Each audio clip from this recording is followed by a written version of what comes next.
বৃষ্টি হচ্ছে ঝিমঝিম করে, আর তখন বাপের বাড়ি গেছি। বাপের বাড়ি গিয়ে দুষ্টুমি আরম্ভ করে দিয়েছি। দেখো জামরুল তলায় চলে গেছি জামরুল খেতে, আর জামরুল তলায় দেখলাম পুরো জামরুল ছড়িয়ে যেন সাদা ফুল ফুটে রয়েছে। কত জামরুল দেখে আর লোভ সামলাতে পারলাম না। আর কে ধই, কতবার ছোটোবেলায় আমরা এরকম জামরুল ঢিল মেরে মেরে পেরে খেয়েছি। আর এই যে বাগানটা দেখছো, এই বাগানে কি গাছ নেই, ফলসা গাছ, লাল জামরুলের গাছ, কাঁঠাল গাছ, মানে সব রকম ফলের গাছ পেয়ে যাবে। ড্যাঁপুর থেকে শুরু করে চালতা সব কিছু এই জায়গাটায় না আমরা ছোট থেকে বড় হয়েছি আনন্দ করে। এটা মমি দিদিদের জায়গা বলে। আর আমরা এখানেই স্নান টান করতাম। এই ফলগুলো দেখো কি সুন্দর, এক ধরনের কলা গাছের মতো দেখতে, কি দারুণ লাগছে ফুলগুলো। আর এখানে দেখো কত পুঁইশাকারে চাষ করেছে। চারিদিকটা শুধু দেখতে পাবে সবুজ আর সবুজ, কত বাহারে গাছ দেখতে পাচ্ছ।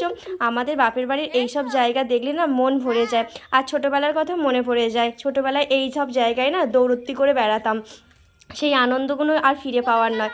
দেখো এই রাস্তাটা তখন না কত কাদা হতো বর্ষাকালে, এসে এখন দেখো ঢালাই হয়ে গেছে, বেশ ভালো লাগছে। আর তোমাদের অনেকই করে দেখানোর চেষ্টা করছি।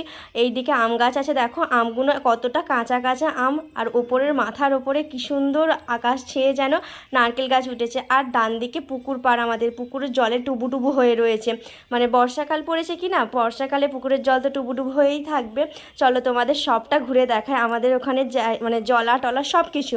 আর চলো আমি আস্তে আস্তে দেখাচ্ছি। এই দেখো কত বড় কাঁঠাল হয়েছে গাছে, কাঁঠালটা কবে যে পাকবে। কাঁঠাল আনতেই গিয়েছিলাম। আর এখানে দেখো পাথরকুচি গাছ, ছোটোবেলায় কিন্তু এই পাথরকুচি পাতা আমরা বইয়েতে রেখে দিতাম গাছ বাড়ানোর জন্য। আর এখানে কত গাছ, এখানে আনারস গাছ আছে, টাইম ফুলের গাছ আছে, কচু গাছ আছে, এখানে অনেক গাছ পেয়ে যাবে। দেখো কচু গাছেরও কত রকম ভ্যারাইটিস আছে, দেখো কি সুন্দর ছিটছিটে দেখেছো সাদা লাল দেয়া কচু গাছ। আর এখানে দেখো কত পাথরকুচি পাতা, কি গাছ লাগবে শুধু বলে, এখানে সব কিছু আছে।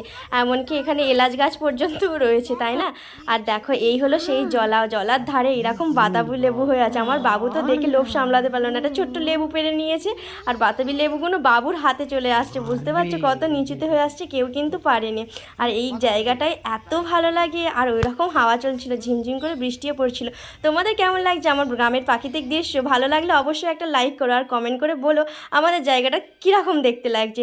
তো আমিও একটু দৌড়াদৌড়ি করে বেড়ালাম, সেই ছোটোবেলার কথা মনে পড়ে। জানি এখন অনেক বড় হয়ে গেছি, তবু এই ভালো লাগাটা না আর নিজেকে ধরে রাখতে পারলাম না, তাই প্রকৃতিকে ভালো করে নিজের গায়ে লাগিয়ে নিলাম। তোমাদের কেমন লাগলো? থ্যাংক ইউ বন্ধুরা।